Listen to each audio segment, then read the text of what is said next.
This psalm is titled as Faith Persevering in Trial. So, what a beautiful title, isn't it? We all need this. Every man goes through struggles and faces trials and tribulations. So, but you need to stay strong in faith. And that's what the title means, and the whole psalm talks about it. And you all know David had gone through so much when he was a king, and also before he became a king of Israel. So just to note few things, Saul repeatedly tried to kill David, and David was running for his life and lived as a fugitive. And if you take his personal failures, you all know he sinned with Bathsheba, and he faced the death of his child with Bathsheba. And if you take his family issues, Absalom rebelled against him and he got killed. His another son, Amnon, committed a grievous sin and he also got killed. And finally, he also failed spiritually at one time. David ordered a census of Israel against God's will, and this led to a plague as a form of divine punishment. But even though in all this situation, one thing is for sure, he was asking for repentance, praising God, and had a deep faith in all situations. So David is talking about his faith, persevering in trial. So if you look at this psalm can be divided into four sections. So the first verses 1 to 5. So this verses, blessed results of those who are waiting for the Lord and have trust in the Lord. Then verse 6 to 8, these are very important verses. I think these are prophetical words, and this is about Jesus, the Messiah. Then verse 9 and 10, where David was proclaiming about God. Then verses 11 to 17, as the title says, he is in some kind of a troubled situation and he is praying for deliverance. So let me move on to the first section. So verse 1 to 5. So blessed results of those who are waiting for the Lord and have trust in Lord. So in verse 1, David says, he waited patiently for the Lord and he inclined to him and heard his cry. So you all know David was always looking for the Lord in all situations. That's how he was able to go through his rough life. You can also look at in the earlier Psalms, for example, in Psalm 25:37, he was mentioning about how to patiently wait for the Lord. And if you look at the Bible, I would like to go through a few characters, okay, who waited patiently for God's promises and guidance and deliverance, okay. So obviously Abraham, he waited almost 25 years, okay, patiently for his son Isaac.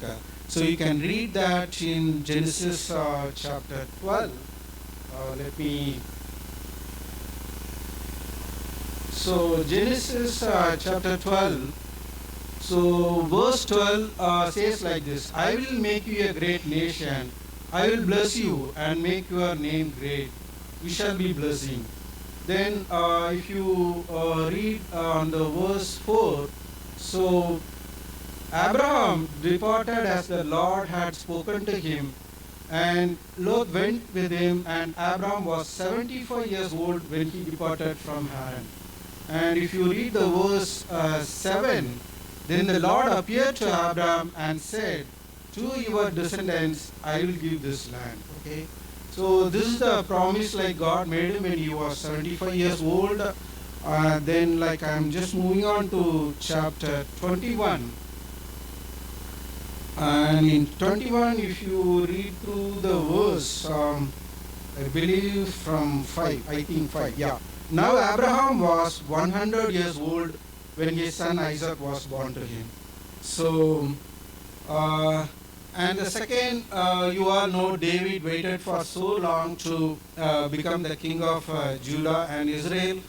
Then Moses, he was leading the Israelites for 40 years. See, you think of the situation, no? he was like, I think he was very old when he started leading the Israelites.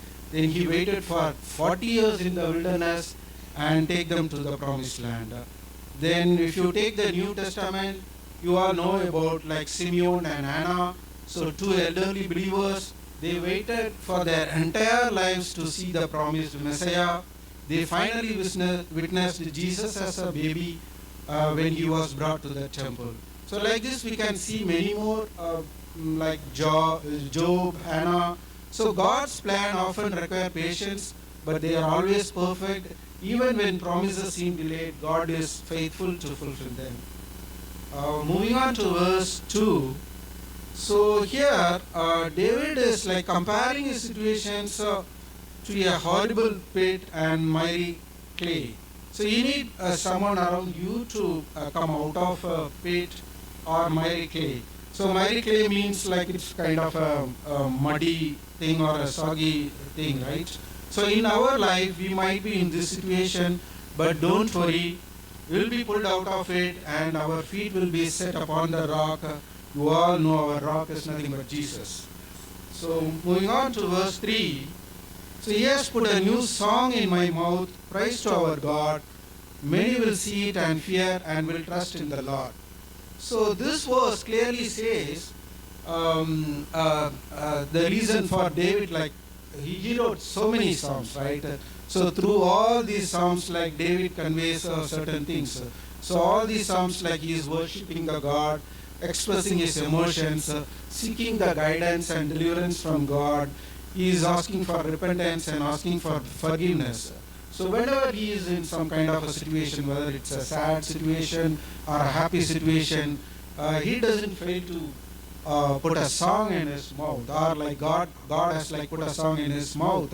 Through that, like he conveyed so many things. And moving on to verse 4 and 5, blessed is that man who makes the Lord his trust and does not respect the proud, nor such as turn aside to lies. So we should not get involved with the people who are prideful. It is not like you should ignore them, but probably like you may not get involved them with too much because they are very prideful, and also the people who lie all the time. We should have our trust in the Lord instead. And moving on to verse 6 to 8, these verses like it talks about Jesus. Okay, it clearly, these verses are like clearly explained in Hebrews chapter 10. Let me open the Hebrews book, chapter 10. I'm reading through. Can someone read from verse 6 to 10?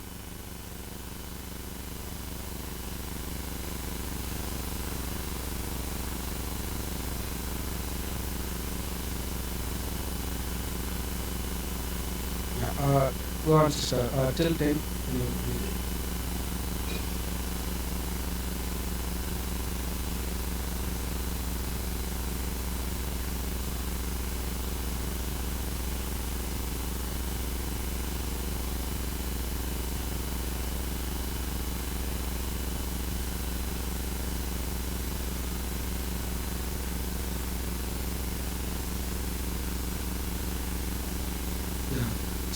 So here, like the three things I would like to convey. So Jesus recognized that the ritual sacrifices of the Old Testament were never meant to be the ultimate solution for sin.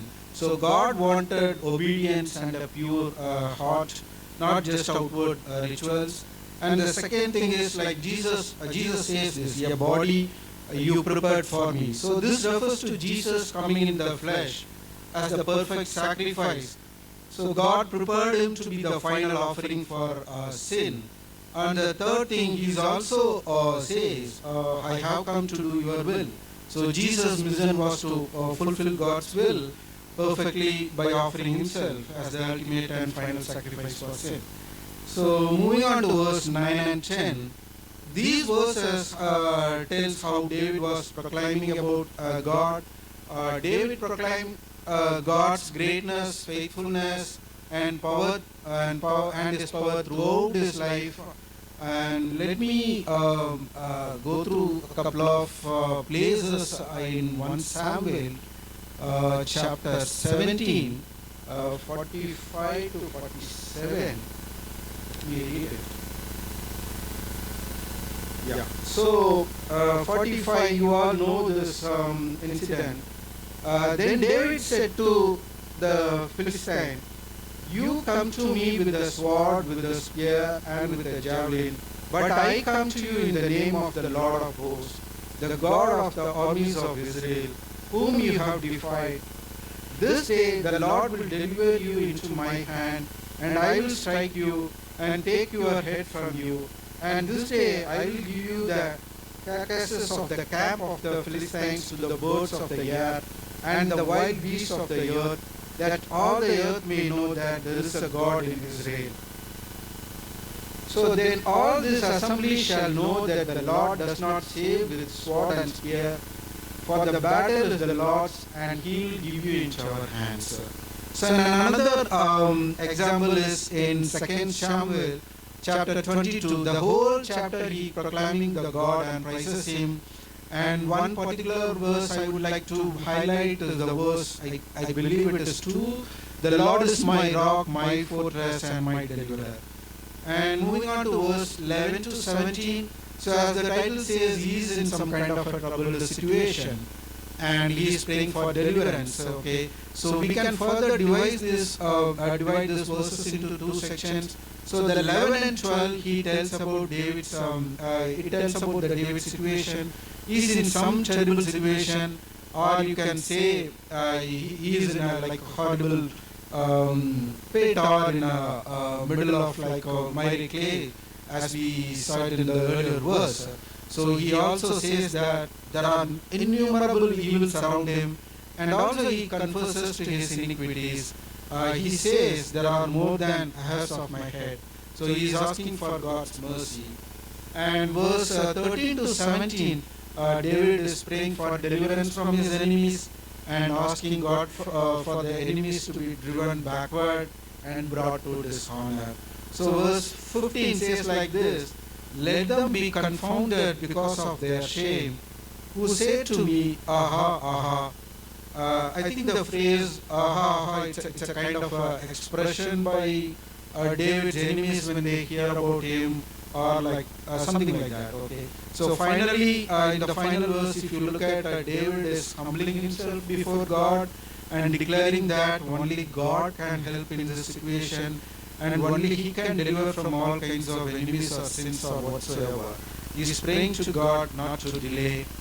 So as a summary, if you see this psalm, initially David showing his gratitude towards God for his past deliverance, and declare that blessed results of those who are waiting for the Lord and have trust in the Lord.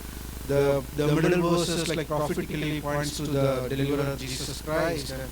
Finally, he explains his current situation and humbling himself before God and asking for deliverance. May God bless these words.